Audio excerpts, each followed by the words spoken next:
Mesdames et messieurs, bonsoir, bienvenue dans cette nouvelle édition d'Information.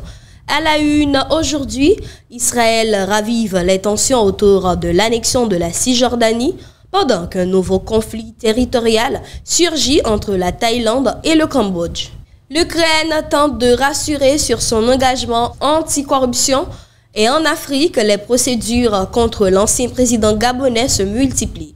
Et pour finir, le Bénin choisit Spike Lee pour porter sa politique mémorielle auprès des afro-descendants. Le Parlement israélien adopte une motion en faveur de l'annexion de la Cisjordanie occupée. Le mercredi 23 juillet, la Knesset, le Parlement israélien, a adopté à la majorité une motion symbolique appelant à l'annexion de la Cisjordanie occupée. Ce texte, sans force législative contraignante, vise à encourager le gouvernement à appliquer la souveraineté israélienne sur ce territoire, avec pour objectif déclaré de rejeter toute perspective de création d'un État palestinien. La motion, soutenue par 71 députés, provient principalement des partis de droite, d'extrême droite et de leurs alliés ultra-orthodoxes. Elle définit la Cisjordanie, également appelée Judée-Samarie en Israël, comme une partie intégrante de la terre d'Israël. Le texte évoque des justifications sécuritaires liées aux attaques du 7 octobre 2023 et affirme que l'annexion renforcerait la sécurité nationale et consoliderait la vision sioniste du retour du peuple juif sur sa terre. Ce vote intervient quelques jours avant la pause estivale du Parlement et à l'approche d'une conférence internationale prévue à New York le 28 juillet. Qui portera sur la solution à deux États sous l'égide de la France et de l'Arabie saoudite. La motion est ainsi perçue comme un message politique à l'attention de la communauté internationale. L'autorité palestinienne a vivement réagi. Depuis Ramallah, elle a dénoncé une déclaration de guerre contre le peuple palestinien. Hussein Al-Sheikh, vice-président de l'autorité, a qualifié la motion de violation flagrante du droit international et a exhorté les États à intervenir pour faire respecter la paix. Cette décision intervient dans un climat marqué par une intensification des violences en Cisjordanie et l'annonce récente par Israël de la création de 22 nouvelles colonies jugées illégales par le droit international. Pendant que les tensions persistent au Moyen-Orient, l'Asie du Sud-Est connaît elle aussi une dangereuse escalade militaire. La Thaïlande mène des frappes aériennes contre des cibles militaires au Cambodge. La Thaïlande a effectué des frappes aériennes ciblant des positions militaires cambodgiennes situées le long de la frontière que les deux pays se disputent depuis longtemps. Cette opération militaire survient dans un contexte de tensions croissantes entre la Thaïlande et le Cambodge. Les autorités thaïlandaises accusent le Cambodge d'avoir tiré des roquettes sur des zones civiles. Selon le ministère thaïlandais de la Santé, les affrontements ont entraîné la mort d'au moins 12 personnes, dont 11 civils et un soldat. Ces frappes interviennent le lendemain d'un incident au cours duquel un soldat thaïlandais a été gravement blessé par une mine terrestre, aggravant davantage les relations diplomatiques entre les deux pays. Les tensions se sont encore intensifiées après la suspension de la première ministre thaïlandaise Paetongtarn Shinawatra à la suite de la fuite d'un appel téléphonique dans lequel elle semblait remettre en question les actions de son armée dans ce conflit. La Thaïlande et le Cambodge, qui partagent une frontière terrestre d'environ 800 km héritée de l'époque coloniale française, connaissent des différends récurrents dans cette zone, souvent marqués par des épisodes de violence armée et de tensions politiques. Par ailleurs, le Cambodge a fermement condamné l'attaque d'un site classé au patrimoine mondial de l'UNESCO.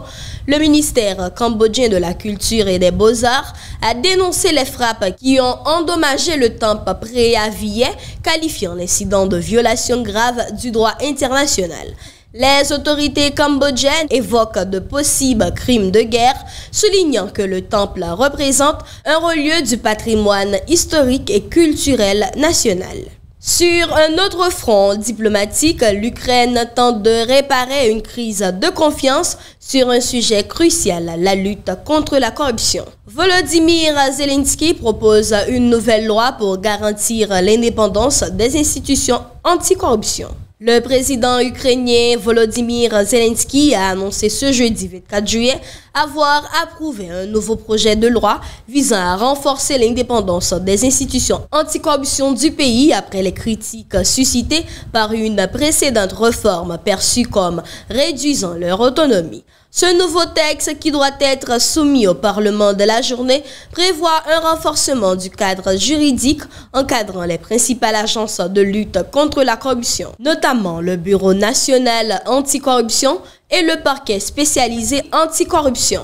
Il vise à les protéger de toute forme d'ingérence, notamment étrangère, et à garantir leur fonctionnement autonome dans le cadre de l'état de droit. La décision du chef de l'État intervient dans un contexte marqué par de fortes protestations internes et des critiques de la part de l'Union européenne et de partenaires internationaux.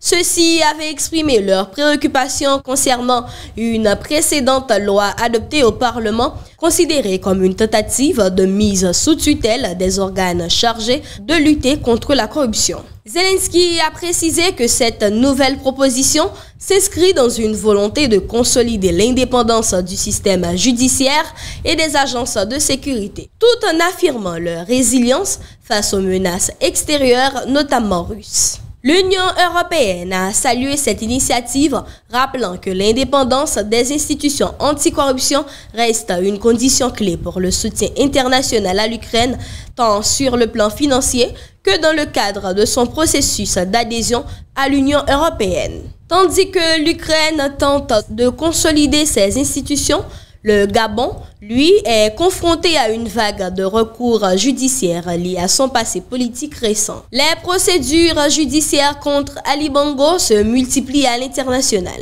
Les affaires judiciaires liées à l'ex-président gabonais Ali Bongo Ondimba connaissent une recrudescence tant au Gabon qu'à l'étranger. Alors que la famille de l'ancien chef de l'État a porté plainte à Paris contre les autorités de transition pour séquestration et actes de torture, l'État gabonais prévoit à son tour de déposer plainte à Libreville et dans la capitale française contre la famille Bongo pour des faits similaires. Parallèlement, deux anciens opposants au régime Bongo ont engagé des actions en justice dans plusieurs juridictions internationales.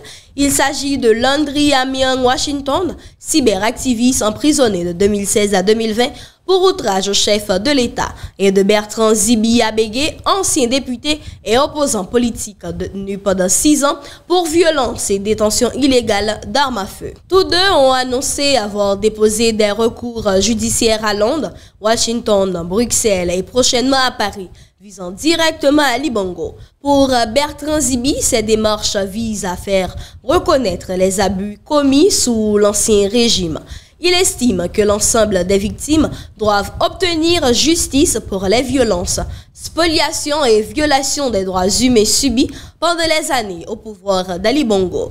C'est un peuple qui a souffert pendant des décennies, affirme-t-il. En réponse aux plaintes déposées par la famille Bongo, également fondées sur des accusations de détention arbitraire et de traitement inhumain, Bertrand Zibi dénonce ce qu'il considère comme une tentative de renversement des responsabilités. Il évoque ses propres conditions de détention à la prison centrale, qualifiées de dégradantes. L'ensemble de ces démarches judiciaires pourrait ouvrir la voie à un règlement juridique international du passé politique gabonais dans un contexte de transition où la question de la justice et de la réparation des torts commis reste centrale. Enfin, dans un registre plus symbolique, le Bénin renforce ses liens avec la diaspora africaine par un geste fort. Le cinéaste américain Spike Lee, nommé ambassadeur thématique auprès des afrodescendants aux États-Unis. Le président béninois Patrice Talon a nommé le 23 juillet 2025 le réalisateur américain Spike Lee et son épouse Tonya Lewis Lee comme ambassadeurs thématiques auprès de la diaspora afrodescendante vivant aux États-Unis. Cette désignation s'inscrit dans la stratégie du Bénin visant à renforcer les liens historiques, culturels et symboliques avec les descendants d'Africains déportés pendant la traite transatlantique. La mission confiée au couple Lee consiste à promouvoir les initiatives gouvernementales en faveur du rapprochement avec les afrodescendants et apporter la politique mémorielle du pays. notamment en matière de droit au retour et de reconnaissance identitaire. Le statut d'ambassadeur thématique encadré par décret diffère de celui-ci d'ambassadeur plénipotentiaire. Il ne suppose pas de représentation diplomatique officielle ni de présentation de lettres de créance. Cette nomination intervient dans un contexte de mobilisation croissante autour du programme de retour aux racines lancé par le gouvernement béninois. Un portail a récemment été mis en ligne pour permettre aux afrodescendants de demander la nationalité béninoise. À ce jour, plusieurs centaines de dossiers ont été enregistrés, dont 15 déjà validés favorablement, parmi lesquels figure Tonya Lewisley. La notoriété internationale de Spike Lee, connue notamment pour son engagement dans la lutte contre les inégalités raciales et pour avoir réalisé des œuvres telles que Malcolm X, a donné un large retentissement médiatique à cette annonce. L'accord a été conclu lors d'une visite récente de son épouse à Cotonou, où la proposition leur a été formellement soumise. Le Bénin dispose déjà d'un ambassadeur thématique pour la diaspora caribéenne et renforce ainsi son dispositif diplomatique autour de la mémoire, de la reconnaissance et du retour des afrodescendants. C'est la fin de ce journal. Entre tensions militaires, réformes politiques et symboles forts de réconciliation historique, l'actualité internationale nous rappelle la complexité des enjeux géopolitiques et identitaires qui traversent notre époque. Merci de votre fidélité et à très bientôt pour une nouvelle édition. Bonne soirée à toutes et à tous.